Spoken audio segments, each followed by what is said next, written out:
This is the Good Neighbor Podcast, the place where local businesses and neighbors come together. Here's your host, Brandon Andrus Green. Welcome to the Good Neighbor Podcast Live. Today I have the honor of introducing Sergeant Gene Watkins of Tulsa Police Department. Gene has spent decades in Tulsa law enforcement. He's not just someone who has worn the badge, he's carried real responsibility, led through serious situations, and has spent years doing the kind of investigation work that most people only understand from television. Gene, I'm really glad you're here. How's it going? Doing great. I'm glad to be here. So for people who don't really know your role and what it actually means to be a sergeant and detective in Tulsa, can you give us an idea of what that's like? Well, I've worked in the detective division for a long time. I first started on evening shift crime scenes, working all the major crime scenes there. Then I went to day shift crime scene and helped out with the homicide detectives. And I did that for around 10 years. And then I went to, I worked burglary for 2 years, and I've been a supervisor in the fugitive warrant squad since 2012, which my main role now is I supervise a very, very good group of people that any kind of violent crime, like a burglary, robbery, rape, any child case, domestic strangulations, my people go out and find those people, and we arrest them and bring them to jail so the justice system can start working, the court system. It sounds intense. So when a serious case first lands in front of you, what are you looking for before most people even know what they're looking at? Well, the first thing you're going to look for is making sure, you have cooperation, not just the story, because a lot of times, sometimes people look at one part of the story, and so you're trying to get all the evidence involved so you can, because you never know where the case is going to take you. And to do that, you got to have an open mind and look.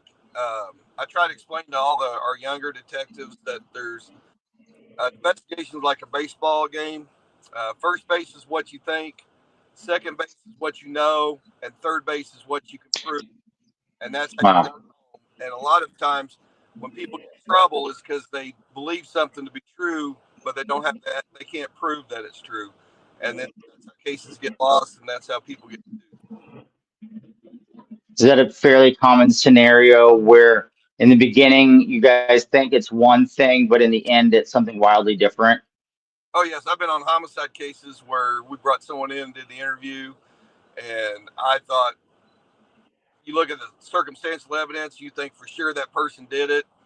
After the interview, you let them go because you don't have enough evidence, and then you start working up cases, and then you find a piece of evidence that may have some DNA on it, or some kind of witness comes forward, and then you realize, in the case I'm talking about, we found some DNA that wasn't.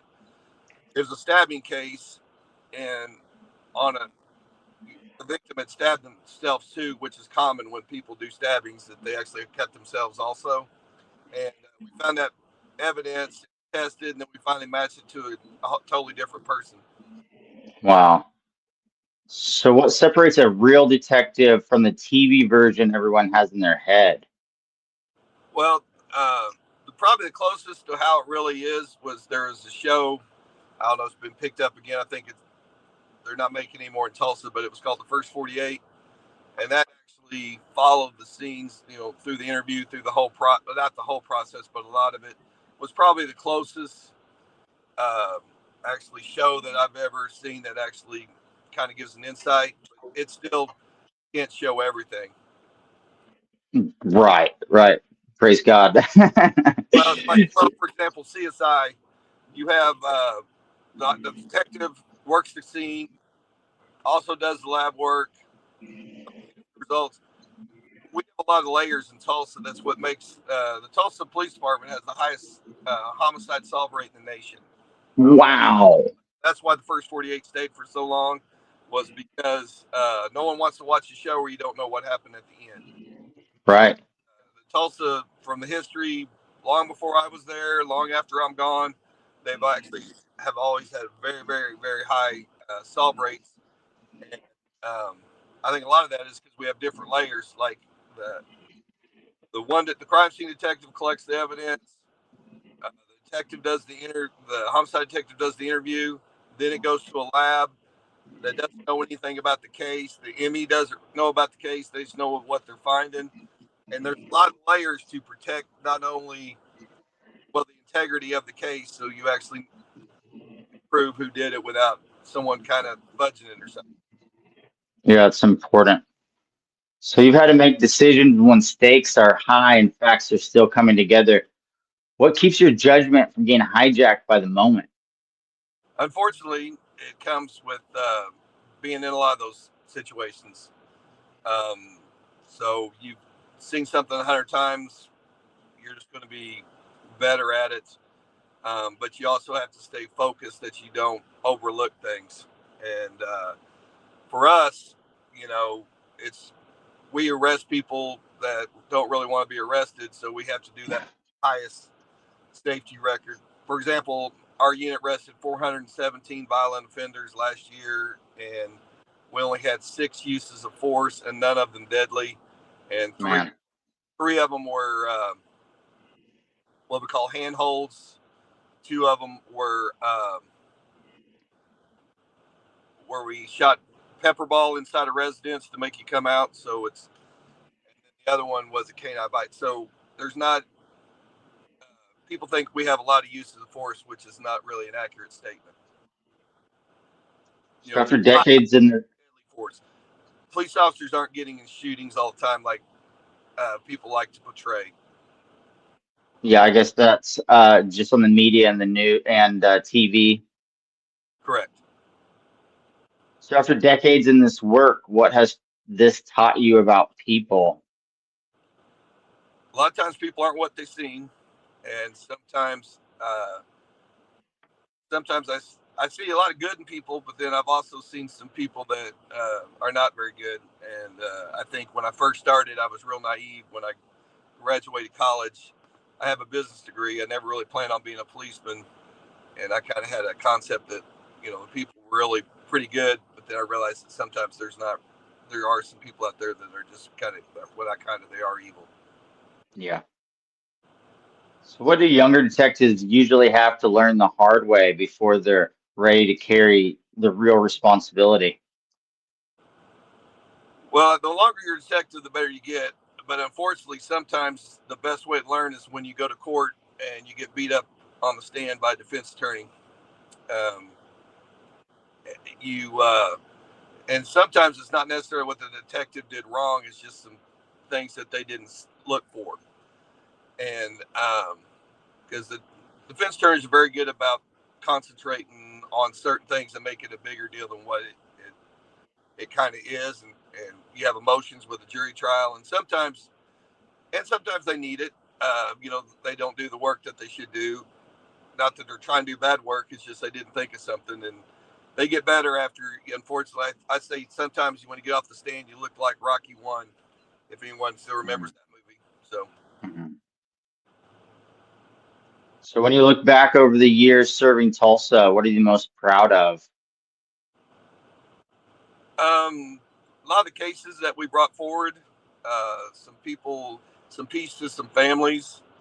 Probably the best thing is when we had a missing child that was abducted off a playground, and we found the child alive. We've done that a couple times, and that is, I don't think there's any better feeling. It's not always perfect, but at least they're found alive, and that really means a lot when you look back in life. So from everything you've seen, what does Tulsa need more of from its neighbors right now? Grace and looking out for each other, and people have to want to get involved. Police work doesn't get solved unless people start coming forward. That's why our homicide rate is so good, is because we actually have citizens of Tulsa actually come forward and talk and tell the truth, and that is huge. And as long as that keeps going, we will continue to have success in law enforcement. Your job sounds real intense. You just deal with some nasty stuff, every single day. So how do you deal with that after hours? What does Gene do for fun? Well, I used to, when my kids were younger, I used to coach some youth sports, and we used to do that a lot. And now I'm getting, me and my wife are getting closer to being an empty nester. I'm trying to figure out exactly what I want to do when my time at the Tulsa Police Department's done. So, and we'll see what that brings. Well, Gene, I really appreciate you being on the show. Thank you for the work you've done for Tulsa, for your steadiness you've brought into so many hard situations. It means a lot to me. Well, I appreciate that very much. And I am glad to see that you're doing so well, because we didn't have first time I met you, you've grown so much since the first time I met you. It's been a lot of years now. Yes, sir. Thanks, Gene. You're welcome. Have a good day. Thank you. Thank you for listening to the Good Neighbor Podcast. To nominate your favorite local businesses to be featured on the show, go to gnptulsa.com. That's gnptulsa.com. Or call 918-301-6356.